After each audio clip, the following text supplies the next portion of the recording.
नमस्कार मित्रों, desire point channel के इस नए वीडियो लेक्चर में मैं हूं अमित दुबे और आज की इस वीडियो लेक्चर में हम कक्षा 10 की NCERT मैथ की प्रश्नावली 6.1 का अध्ययन करेंगे।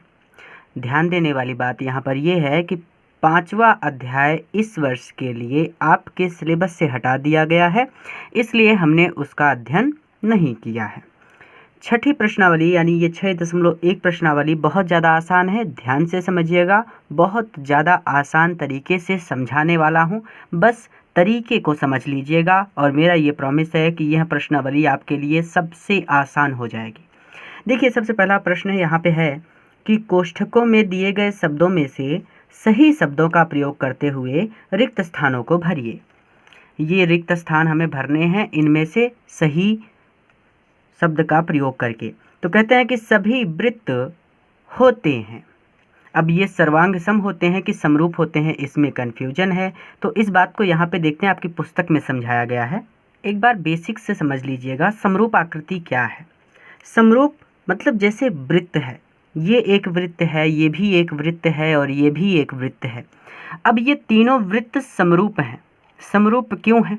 जैसे मोटी बात एग्जाम्पल देता हूँ कि मैं आपके पास लेके आऊँ बैगन, एक बैगन इतना बड़ा हो और दूसरा बैगन इतना बड़ा हो, और मैं आपसे पूछूं कि भैया मुझे ये बताइए कि ये क्या चीज़ है, तो आप कहेंगे सर ये बैगन है। मैं कहूँ ये क्या चीज़ है, तो कहेंगे सर ये भी बैगन है, ये दोनों बैगन है।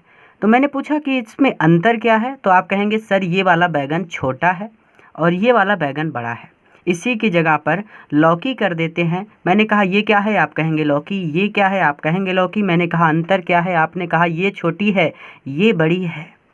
उसी तरह से ये भी वृत्त है बेटा, ये भी वृत्त है और ये भी वृत्त है। अंतर केवल इतना है कि ये बड़ा वृत्त है, ये छोटा वृत्त है और ये भी छोटा वृत्त है। यानी कहने का मतलब कि वृत्त किसी भी प्रकार के हो सकते हैं। हो सकता है एक वृत्त ऐसा हो जिसकी त्रिज्या कम हो, यानी हो सकता है किसी वृत्त की त्रिज्या 5 मीटर ही हो, सेंटीमीटर में ले लेते हैं। इस वृत्त की त्रिज्या हो सकता है 7 सेंटीमीटर हो।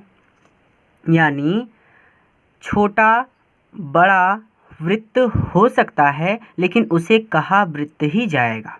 जैसे बैगन छोटा बड़ा हो सकता है, लेकिन उसे कहा बैगन ही जाएगा। उसी तरह से ये भी वृत्त है, ये भी वृत्त है और ये भी वृत्त है, और तीनों जब एक ही चीज़ है तो ये समरूप होता है। समरूप मतलब एक ही रूप का, ठीक है। तो ये भी वृत्त है, ये भी वृत्त है और ये भी वृत्त है। यहाँ पे हम कह सकते हैं कि सभी वृत्त समरूप होते हैं। अर्थात आप इसे भी देखेंगे तो आप कहेंगे ये वृत्त है, आप इसे भी देखेंगे तो आप कहेंगे वृत्त है, इसे भी देखेंगे तो आप कहेंगे कि ये भी वृत्त है। बस अंतर इतना है कि ये तीनों छोटे बड़े हैं। कहने का तात्पर्य केवल इतना सा है कि हो सकता है किसी वृत्त की त्रिज्या छोटी हो सकता है किसी वृत्त की त्रिज्या बड़ी हो। तो इसका मतलब ये है कि वृत्त छोटा बड़ा हो सकता है, लेकिन सभी वृत्त, जितने भी वृत्त हैं, सभी वृत्त वो क्या होंगे, समरूप होंगे। उन्हें हम देखेंगे तो वृत्त ही कहेंगे, समरूप होने की पहली कंडीशन। तो यही पहला प्रश्न भी था यहाँ पे कि सभी वृत्त क्या होते हैं, समरूप होते हैं। इस बात को हमेशा याद रखिएगा कि सभी वृत्त छोटा बड़ा हो सकता है, लेकिन होगा समरूप ही। अगर 2 वृत्तों में पूछ रहा है, 3 वृत्तों में पूछ रहा है, तो सभी वृत्त समरूप होते हैं। दूसरा प्रश्न है कि सभी वर्ग समरूप होते हैं। यहाँ पे भी होगा, लेकिन कैसे होगा इस बात को समझिएगा। जैसे मैंने यहाँ पे एक वर्ग बनाया, थोड़ा सा आयत जैसा बन गया, चलिए कोई बात नहीं। ये वर्ग बनाया और हमने यहाँ पे भी एक वर्ग बनाया। ये आयत जैसे बन रहा है, वर्ग बनाते हैं। ये पहला वर्ग था और ये दूसरा वर्ग है। अब मैं पूछूं, एक और बना लेता हूं ताकि आपके डाउट्स एकदम से क्लियर हो जाएं, कोई भी डाउट बाकी ना रह जाए। ये 3 वर्ग हो गए, ये पहला है, ये दूसरा है और ये तीसरा है। अब कह रहा है कि सभी वर्ग होते हैं, हमसे केवल इतना ही कहा है कि सभी वर्ग होते हैं, समरूप होते हैं कि सर्वांग सम होते हैं, इस बात को देखना है। तो समरूप होने के लिए एक कंडीशन होती है वर्ग में या फिर आयत में। इस बात को ध्यान रखिएगा कि पहली चीज़ तो इनके कोण बराबर होने चाहिए। जैसे ये 2 वृत्त हैं, हमें इन दोनों को दिया है, कहता है कि ये 2 है, ये 4 है, ये 2 है, ये 4 है, ये 2 है, ये भी 4 है और ये भी 4 है। क्योंकि भाई वर्ग है तो वर्ग की सभी भुजाएं बराबर होती हैं। पहली चीज़ जो यहाँ पे है समरूप करने की, वो कंडीशन ये है कि इनके कोण, अगर इसका ये वाला कोण 90 डिग्री का है तो इसका भी ये वाला कोण 90 डिग्री का होना चाहिए। अगर इसका ये वाला कोण 90 डिग्री का है तो इसका भी ये वाला कोण 90 डिग्री का होना चाहिए। इसका ये कोण 90 डिग्री का है तो ये कोण भी 90 डिग्री का होना चाहिए। यानी पहली बात तो कोण बराबर होने चाहिए और दूसरी बात भुजाओं का अनुपात बराबर होना चाहिए। यानी ये नीचे वाली भुजा और ये नीचे वाली भुजा दोनों का अनुपात लाएंगे तो 2/4। ये दाहिने वाली भुजा, ये दाहिने वाले भुजा दोनों का अनुपात लाएंगे 2/4। ये ऊपर वाली भुजा, ये ऊपर वाली भुजा दोनों का अनुपात लाएंगे 2/4। ये बाएं वाली भुजा, ये बाएं वाली भुजा 2/4। तो कंडीशन ध्यान से समझिएगा, वर्ग हो या फिर आयत हो, ठीक है। तो क्या कंडीशन है कि कोण बराबर होना चाहिए। अगर इसका ये वाला कोण देख रहे हैं तो इसका भी यही वाला कोण देखेंगे, और ये कोण अगर 90 डिग्री का है तो ये भी 90 डिग्री का होना चाहिए। और दूसरी बात, इसका और इसका यानी भुजाओं का अनुपात बराबर होना चाहिए। तो सभी वर्गों में ये कंडीशन होती है। जैसे ये थोड़ा सा बड़ा है तो इसका मान लेते हैं कि इसकी भुजाएँ 6 होंगी, तो भाई इसके कोण तो 90 डिग्री के ही होंगे ना, इसके कोण 90 डिग्री के हैं। ये 6 है, ये ऊपर वाला नीचे वाला 4 है तो 6/4। ये दाहिना वाला 6 है, ये 4 है तो 6/4। इधर भी 6/4, इधर भी 6/4। यानी सभी वर्ग जो होते हैं वो क्या होते हैं, समरूप होते हैं, ठीक है। तो इस बात को भी आप समरूप लिख देंगे। तो यहाँ पे क्या होते हैं, समरूप होते हैं। अब बात आती है कि सभी त्रिभुज समरूप होते हैं। अब ऐसे कौन से त्रिभुज हैं जो समरूप होते हैं, यहाँ पे ध्यान से समझिए। यहाँ पे 2 त्रिभुज दिया है, एक समद्विबाहु और एक समबाहु। समद्विबाहु का मतलब समझिएगा जिसकी 2 भुजाएं बराबर हों, ठीक है। द्विबाहु, समद्विबाहु का मतलब द्वि मतलब 2, तो ऐसे त्रिभुज जिसकी 2 भुजाएं बराबर हों। और समबाहु का मतलब होता है कि जिसकी तीनों भुजाएं बराबर हों, ठीक है। तो जैसे अभी मैंने एक समद्विबाहु त्रिभुज लिया, या फिर सीधा मैं समबाहु त्रिभुज ही ले दे रहा हूँ यहाँ पे, ताकि वीडियो लंबा ना बने।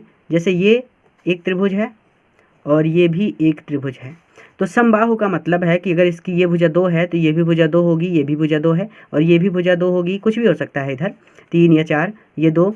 तो इसका अगर एक कोण 60 डिग्री का है, इसका भी एक कोण 60 डिग्री का होगा, क्योंकि समबाहु त्रिभुज के तीनों आंतरिक कोण यानी तीनों आंतरिक कोणों का योग तो भाई 180 अंश होता है, लेकिन ये 60-60 डिग्री के होते हैं समबाहु त्रिभुज में।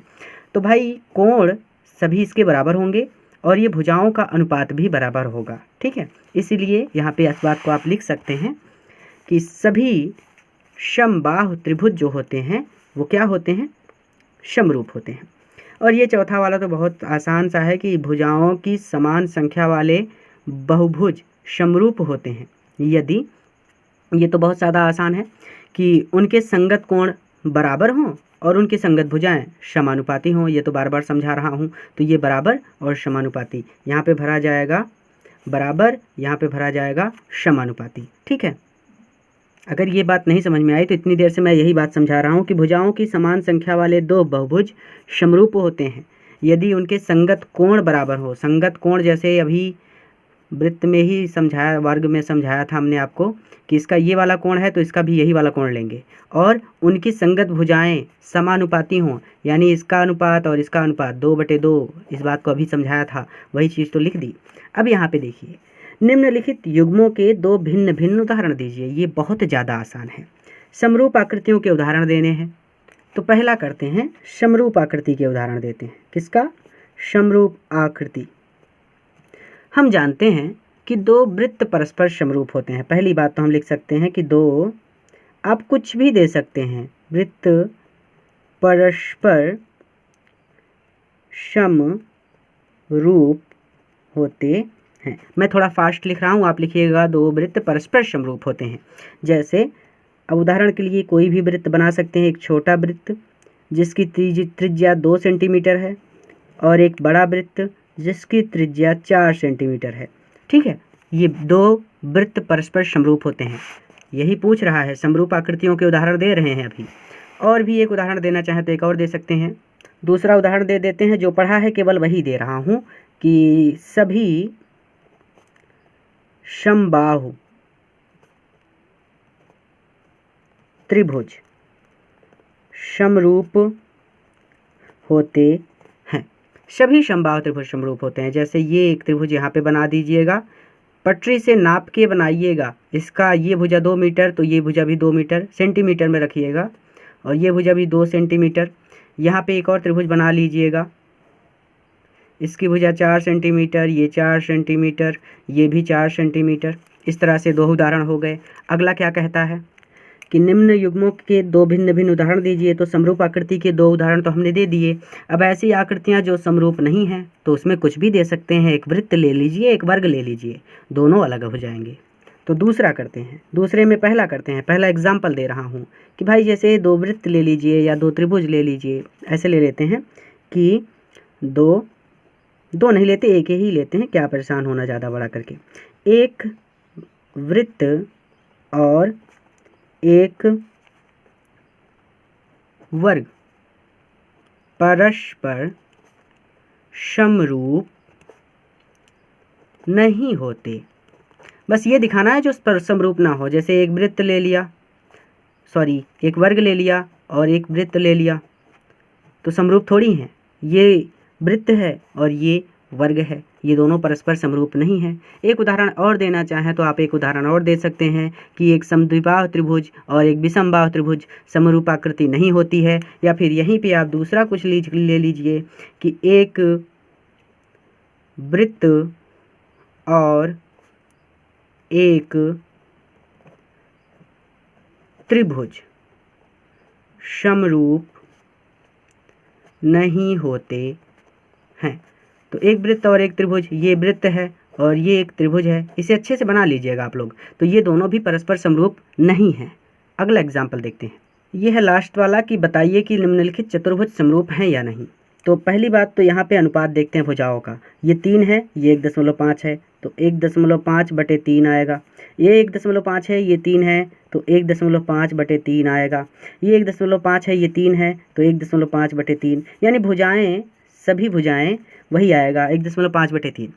अब दूसरी बात देखते हैं कोण का। तो ये कोण 90 डिग्री का है, लेकिन ये वाली रेखा देखिए थोड़ी सी झुकी हुई है। इसका मतलब ये कोण 90 डिग्री का नहीं है। किसी भी कंडीशन में 90 डिग्री तब बनेगा जब सीधी लंब होगी रेखा, ठीक है। तो ये झुका हुआ है, अर्थात इसका कोण बराबर नहीं है। पहली कंडीशन तो मिल रही है कि भुजाओं का अनुपात बराबर आ रहा है, लेकिन कोण बराबर नहीं है। तो इसका मतलब ये समरूप नहीं है, ठीक है। 2 चीज़ें देखी जाती हैं, एक कोण और एक भुजा का अनुपात। तो इसका ऊपर वाली भुजा, इसकी भी ऊपर वाली भुजा, ऊपर वाली भुजा का अनुपात वही आया है। सभी भुजाओं का अनुपात तो बराबर आ रहा है 1.3, लेकिन इसके कोण बराबर नहीं है। इसका 90 डिग्री से कम है और इसका कोण 90 डिग्री है, ठीक है। तो इसका मतलब ये आकृति यानी ये चतुर्भुज समरूप नहीं है। अगले वीडियो लेक्चर में अगली बातों पर डिस्कस करेंगे। धन्यवाद।